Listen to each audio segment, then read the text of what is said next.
I think the choice that Doug talks about is tricky. I think that's tricky. I mean, you know, I don't want this to digress into a downward Adornoian spiral here, but the question of consciousness does come in. You know, the question of are we in thrall to a false consciousness as a response to all of these new toys that we're able to play with all the time? And the temptation is to say yes. We look around us and we routinely see this.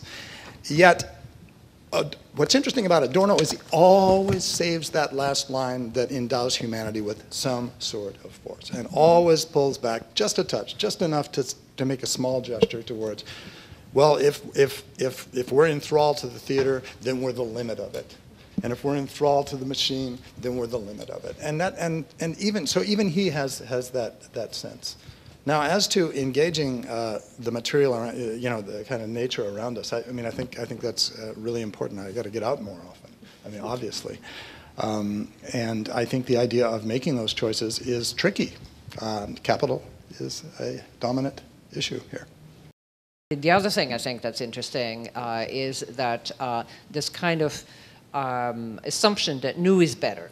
And new is not necessarily better. It can be, but it's not necessarily better. And so the new technology is not necessarily better than the old technology. To wit, I mean, actually what new technologies have shown in many cases around the world is that to go back to better adapted technologies, if you talk about, you know, the environment, for example, that better adapted technologies, older technologies functioned very well. And, you know, but I don't want to open that necessarily right now. But the new is better. No, that doesn't always work. But like you, I'm not terribly nostalgic either.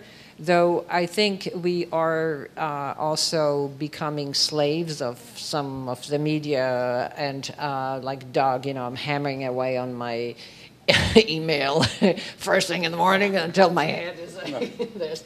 And it's hard to be creative, actually, because I think every study, and there you might have to agree with me, that every study has shown that it actually makes you less functional if you hammer away on multitasking is an illusion. Multitasking doesn't exist. No. But so I think it's a way of using it, and of using it in terms of opposing the quality and the quantity, perhaps, and also asking a question about the quality of life. And I think the quality of life, and this is a very privileged question because a lot of people don't even have that luxury, and to ask yourself about an everyday and the quality of the everyday when a lot of people don't even have access to an everyday. And so these are very tricky questions, but if we could have this in mind, and I think the upcoming elections and the debates, I mean, some of the major issues are never addressed, in my opinion, and I think they have to do with, we have technology, we have everything, and we could really create a better world through them and with them, but we don't necessarily use them that way. And so perhaps I would strongly recommend, I would like to think about the importance of the quality of your experience as opposed to the sheer quantity. And this quality can be with technology, it can be perhaps in nature, though you're not supposed to use the word anymore, and nature doesn't exist anymore. So there's all that. But I do take my walks, and I do like my cell phone nonetheless. But I would think in terms of subjectivities that are not completely alienated through the media on the one hand, and just so enthralled by the gadget that they live and die through the gadget, as opposed to making it functional for them.